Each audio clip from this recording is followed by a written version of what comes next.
Hello everyone. तो आज की इस वीडियो में हम देखेंगे CSIR नेट केमिकल साइंस का एग्ज़ाम पैटर्न।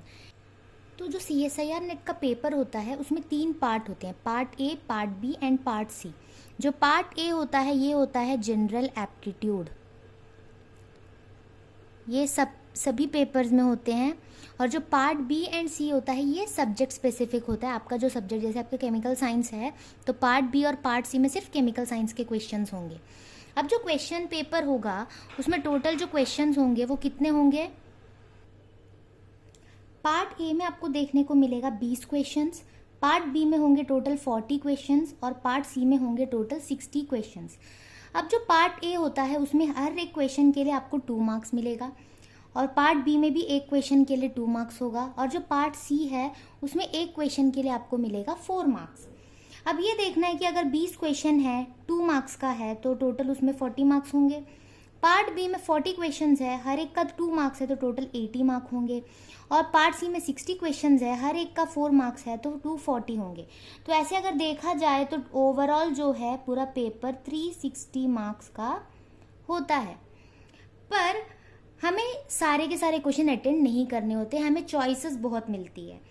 हमें जो पार्ट ए होता है 20 क्वेश्चन में से हमें मैक्सिमम 15 ही करने होते हैं। 15 से कम भी कर सकते हैं या 15 करेंगे। अगर 15 से ज़्यादा करेंगे तो शुरू के जो 15 क्वेश्चन होंगे बस वही चेक होंगे, उसके आगे के नहीं होंगे। तो हम मैक्सिमम 15 क्वेश्चन ही अटेम्प्ट कर पाएंगे।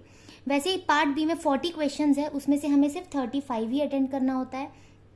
और जो पार्ट सी होता है उसमें 60 में से हमें सिर्फ 25 अटेंड करने होते हैं। अब क्योंकि हर एक क्वेश्चन 2 मार्क्स का है तो 15 क्वेश्चन अगर आपका सही होगा तो आपको मिलेगा 30 मार्क्स। अब 35 क्वेश्चन है, हर एक का 2 मार्क्स है तो आपको मिलेंगे 70 मार्क्स। और 25 क्वेश्चन है जिसमें हर एक क्वेश्चन 4 मार्क कैरी करता है तो होगा 100 मार्क। तो अगर आप इसे काउंट करोगे तो ओवरऑल जो पेपर आता है वो 200 मार्क का होता है। यानी कि क्वेश्चन आपको देखने को मिलेंगे 360 मार्क्स का, बट मैक्सिमम आपको अटेंड करना होता है सिर्फ 200 मार्क्स का। सुनने में बहुत आसान लगेगा, बट अगर अच्छे से प्रिपेयर किया हो तो आप 130 प्लस स्कोर कर सकते हो बहुत ही अच्छे से, बिना 100% सिलेबस कवर करे। अब क्योंकि यहाँ पे नेगेटिव मार्किंग भी होता है, क्योंकि ये 2 मार्क का है, इसमें 1/4 जो होता है नेगेटिव मार्क होता है हर एक क्वेश्चन का। तो इसका 2 मार्क्स था, इसीलिए अगर एक भी क्वेश्चन गलत होंगे तो 0.5 आपका माइनस हो जाएगा। सिमिलरली पार्ट बी में भी अगर आपने कुछ गलती की तो उसमें 0.5 माइनस हो जाएगा। और पार्ट सी का 1/4 होगा 1 मार्क्स, यानी पार्ट सी में अगर कोई भी गलती हो जाए तो आपका सीधे सीधे 1 मार्क कट जाएगा। इसीलिए ये इस एग्जाम में क्या होता है, हमें बहुत ध्यान से करना होता है क्वेश्चंस को।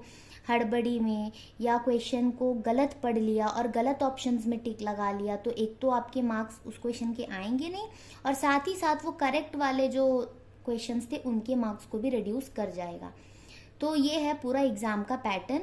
तो इस तरह से आपको प्रिपेयर करना है। आपको अपना सब्जेक्ट स्पेसिफिक जो है वो भी पढ़ना है, उसके सिलेबस को भी, और जनरल एप्टीट्यूड भी आपको कवर करना चाहिए, तो आपके अच्छे स्कोर आ जाएंगे।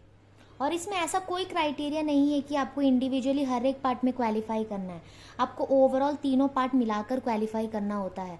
मान लीजिए आपने अपनी सब्जेक्ट को तो अच्छे से पढ़ लिया, तो आपने part B and part C अच्छे से किया है, बट पार्ट ए जो जनरल एप्टीट्यूड है वो आप नहीं कर पाए तो कोई प्रॉब्लम नहीं होगा। 30 मार्क्स हटाकर जो 170 होगा अगर वो भी आपको मिल जाएगा तो आप क्वालिफाई कर जाओगे। ऐसा नहीं है कि जनरल एप्टीट्यूड में सेपरेटली पास होना है। तो ये चीज़ है कि आपको तीनों पार्ट में मिलाकर ही आपको पास होना है।